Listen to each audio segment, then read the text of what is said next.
कहते हैं जब किसी देश में कोई बड़ा बदलाव करना हो तो सबसे पहले उसकी शिक्षा नीति को बदलना चाहिए और आज इसकी शुरुआत हो गई है। भारत सरकार के मानव संसाधन विकास मंत्रालय ने आज इस नई शिक्षा नीति की घोषणा की है। इसलिए आज हम आप सबको बताएंगे कि इससे देश के तमाम छात्रों, उनके परिवार और उनके माता पिता के जीवन में अब क्या क्या बदलाव आने वाले हैं। अगर आप छात्र हैं या किसी छात्र के माता पिता हैं तो आपको ये सारी जानकारियां बहुत ध्यान से सुननी चाहिए और अगर आप चाहें तो नोट भी कर सकते हैं। तो अब आपको बड़े बड़े बदलाव बताते हैं। अब तक भारत की स्कूली शिक्षा व्यवस्था 10+2 के फॉर्मेट पर चलती थी, लेकिन अब इसे 5+3+3+4 के फॉर्मेट में बदल दिया गया है। इसके तहत स्कूल के पहले 5 वर्षों की पढ़ाई फाउंडेशन स्टेज मानी जाएगी, यानी इस दौरान छात्रों के लिए मजबूत नींव तैयार की जाएगी। इसका करिकुलम NCERT द्वारा तैयार किया जाएगा और इसमें प्री प्राइमरी के 3 वर्ष और पहली और दूसरी कक्षा का एक वर्ष शामिल होगा, यानी प्री प्राइमरी के 3 साल और फिर पहली और दूसरी कक्षा के 2 साल। इसके तहत बच्चों को खेल कूद और अलग अलग गतिविधियों के जरिए पढ़ाई कराई जाएगी, यानी इन कक्षाओं के छात्रों के लिए किताबों का बोझ अब पहले जितना नहीं होगा। इसलिए हम कहेंगे कि जो छोटे बच्चे अब स्कूलों में जाएंगे और अपने शिक्षा की यात्रा को आरंभ करेंगे वो बहुत किस्मत वाले होंगे। इसके बाद अगले 3 साल यानी तीसरी कक्षा से 5वीं कक्षा तक की पढ़ाई के दौरान छात्रों को भविष्य के लिए तैयार किया जाएगा। इसके तहत छात्रों का परिचय विज्ञान, गणित, कला, सामाजिक विज्ञान और ह्यूमैनिटीज जैसे विषयों से करवाया जाएगा। इसके अगले 3 साल मिडिल स्टेज माने जाएंगे और इसमें कक्षा 6 से लेकर कक्षा 8 तक के छात्र शामिल होंगे। इस स्टेज में छात्रों को तय पाठ्यक्रम के मुताबिक पढ़ाया जाएगा और इसके बाद 9वीं से 12वीं कक्षा तक इस फॉर्मेट की 4 वर्षों वाली आखिरी स्टेज होगी। ये 4 साल की स्टेज होगी। इसमें छात्रों में किसी विषय के प्रति गहरी समझ पैदा की जाएगी, उनकी विश्लेषण क्षमता को बढ़ाया जाएगा और उन्हें जीवन में बड़े लक्ष्य निर्धारित करने के लिए प्रेरित किया जाएगा। लेकिन सबसे महत्वपूर्ण बात यह है कि अब स्कूलों में पहले जैसा स्ट्रीम सिस्टम नहीं होगा। इसका मतलब यह है, यानी अगर आर्ट्स का कोई छात्र फिजिक्स की पढ़ाई करना चाहता है तो अब वो ऐसा कर पाएगा, और अगर अकाउंट्स का कोई छात्र, कॉमर्स का कोई छात्र इतिहास की पढ़ाई करना चाहता है तो वो भी ऐसा कर सकता है। लेकिन संभव है कि इसके लिए अलग अलग विषयों का एक पूल तैयार किया जाएगा और आपको उस पूल से ही अपनी पसंद के विषयों का चुनाव करना होगा। यानी अगर विज्ञान के छात्र को इतिहास में दिलचस्पी है और उसके पूल में ये दोनों विषय शामिल हैं, तब ही छात्र इनकी पढ़ाई एक साथ कर सकता है। हालांकि अभी इस पर पूरा स्पष्टीकरण आना बाकी है, लेकिन पहले की जो व्यवस्था होती थी, हमारे यहाँ 3 स्ट्रीम्स मानी जाती थी, या तो आप साइंस लेते थे या कॉमर्स लेते थे या आर्ट्स यानी ह्यूमैनिटीज लेते थे। और अगर आपने ह्यूमैनिटीज लिया है तो आप साइंस नहीं पढ़ सकते, अगर आपने कॉमर्स लिया है तो भी आप शायद साइंस नहीं पढ़ सकते, साइंस लिया है तो ह्यूमैनिटीज नहीं पढ़ सकते। ऐसी चीजें पहले हुआ करती थी अभी तक, लेकिन अब ये सब बदल जाएगा। अब आप फिजिक्स भी पढ़ सकते हैं, कॉमर्स भी पढ़ सकते हैं, अकाउंट्स पढ़ सकते हैं, एक साथ इतिहास भी पढ़ सकते हैं और फिजिक्स की पढ़ाई भी कर सकते हैं। दूसरी महत्वपूर्ण बात यह है कि 5वीं कक्षा तक की पढ़ाई अब मातृभाषा, स्थानीय भाषा और आपकी राष्ट्रभाषा में ही होगी। यानी अंग्रेजी में पढ़ाई की अनिवार्यता समाप्त नहीं होगी। माफ कीजिएगा, अनिवार्यता समाप्त हो जाएगी। अब अंग्रेजी में पढ़ाई की अनिवार्यता नहीं रहेगी। ये एक बहुत बड़ा बदलाव है। आप अपनी राष्ट्रभाषा में या अपनी लोकल भाषा में पढ़ाई कर पाएंगे। उदाहरण के लिए अगर आप 5वीं कक्षा तक अपने बच्चे को मराठी, संस्कृत या गुजराती भाषा में पढ़ाना चाहते हैं तो अब आप ऐसा कर पाएंगे और अंग्रेजी सिर्फ एक विषय के तौर पर आपको पढ़ाई जाएगी।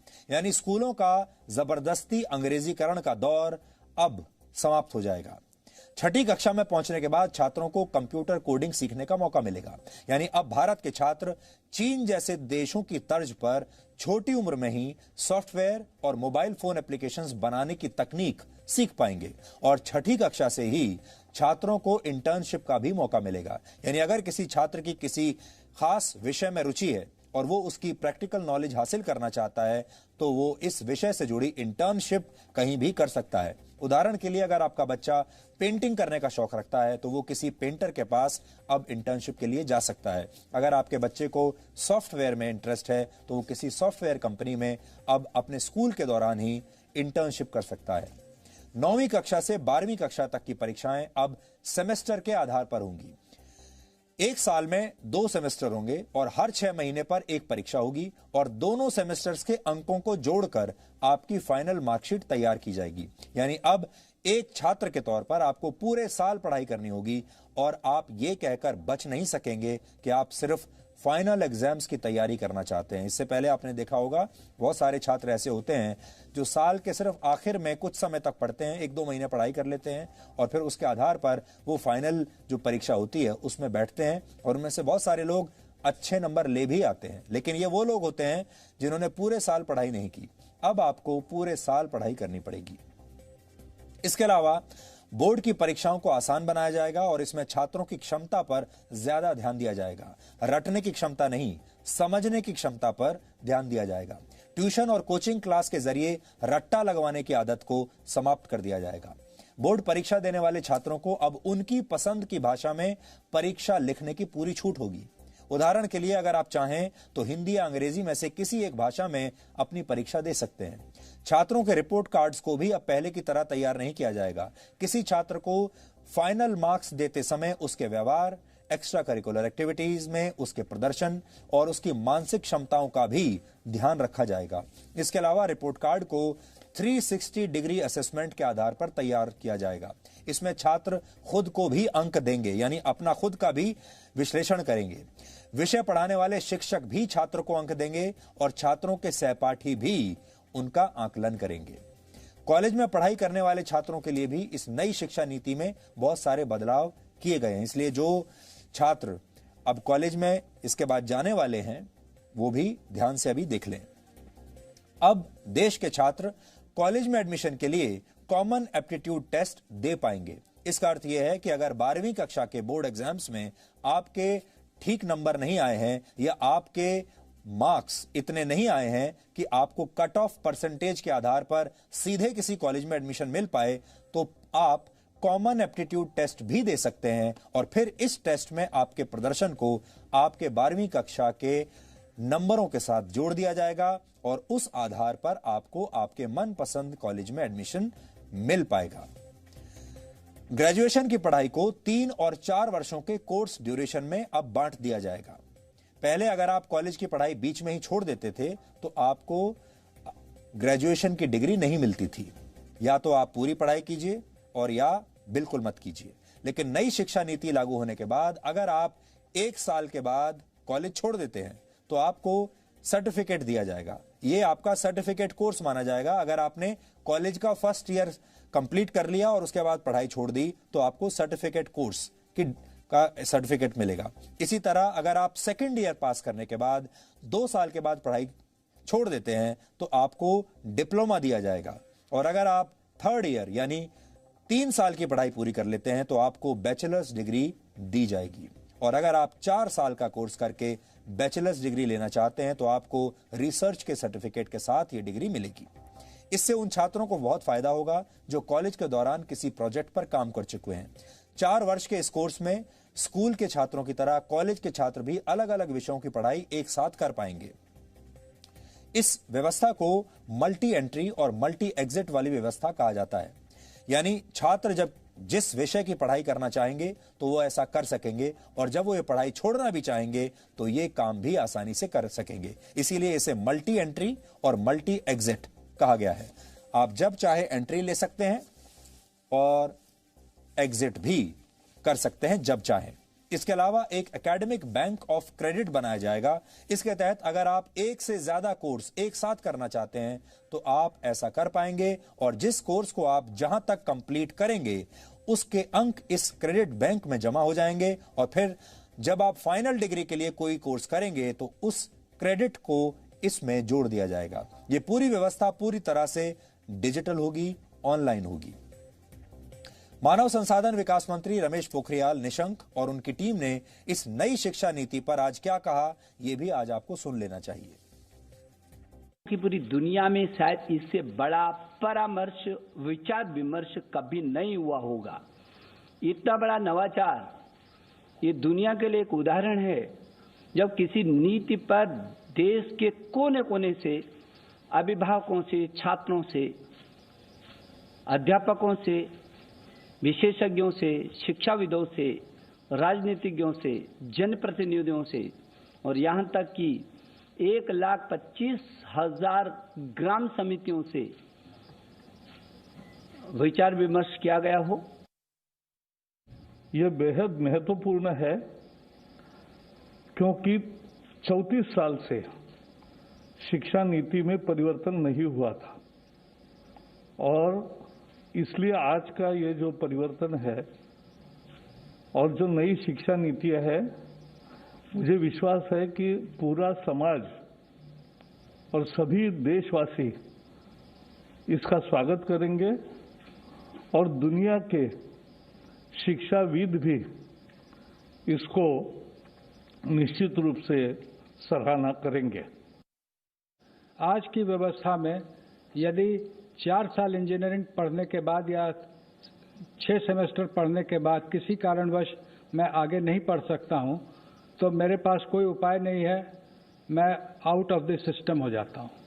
Multiple entry and exit system में ये रहेगा कि 1 साल के बाद सर्टिफिकेट, 2 साल के बाद डिप्लोमा, 3 या 4 साल के बाद डिग्री, यानी और multiple entry through academic bank of credit, जो नीचे बुलेट है कि मेरे जो क्रेडिट फर्स्ट ईयर के हैं, सेकेंड ईयर के हैं, जैसे बैंक के सेविंग अकाउंट होते हैं वैसे ही एकेडमिक क्रेडिट में डिजी लॉकर के माध्यम से हमारे वहाँ पर क्रेडिट रहेंगे, so that in the third year if I want to take a sabbatical for a year or I want to take a break for any reason, family condition or otherwise for some time, and I return after a fixed period, within a fixed period of which will be prescribed by the new Higher Education Commission.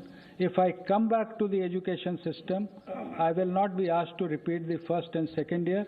My credits are already there in the academic credit bank. I will utilize those credits for my further education. आप सब जानते हैं कि अभी 10+2 structure है, जिसमें जो पहले 10 वर्ष हैं उनका एक तरह से फेज वाइज करिकुलम होता है। फिर सडनली जब आप सेकेंडरी में जाते हैं, +2 में जाते हैं, तो सब्जेक्ट जो है स्पेशलाइजेशन होने लगती है। यहाँ पर जो हम सिस्टम लेकर के आए हैं वो 15 वर्ष का जो आप देख रहे हैं 5+3+3+4, उसमें 3 वर्ष तो पूर्व प्राथमिक हैं। उसी तरह जो +4 लिखा है वो 9th to 12th है।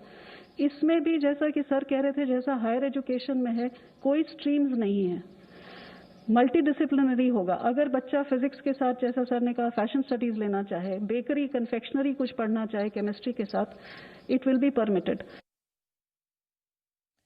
एक महत्वपूर्ण बात यह भी है कि अब स्कूलों और उच्च शिक्षा संस्थानों में संस्कृत भाषा को भी बढ़ावा दिया जाएगा। संस्कृत के विश्वविद्यालयों में अलग अलग विषयों की पढ़ाई संस्कृत में कराई जाएगी। स्कूल और कॉलेज में भी संस्कृत की पढ़ाई पर जोर दिया जाएगा।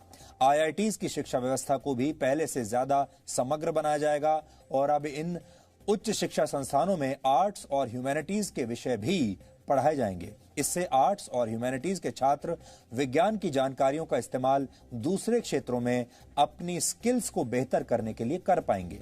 कुल मिलाकर अब देश की शिक्षा व्यवस्था ऐसी होगी कि छात्र व्यावहारिक ज्ञान हासिल करके देश के लिए बड़े बड़े आविष्कार कर पाएंगे। संगीत, कला और साहित्य को देश के हर कॉलेज में पढ़ाया जाएगा और अब उन पेरेंट्स को और छात्रों के लिए भी एक महत्वपूर्ण जानकारी है जो स्कूल और कॉलेज की फीस को लेकर हमेशा चिंतित रहते हैं।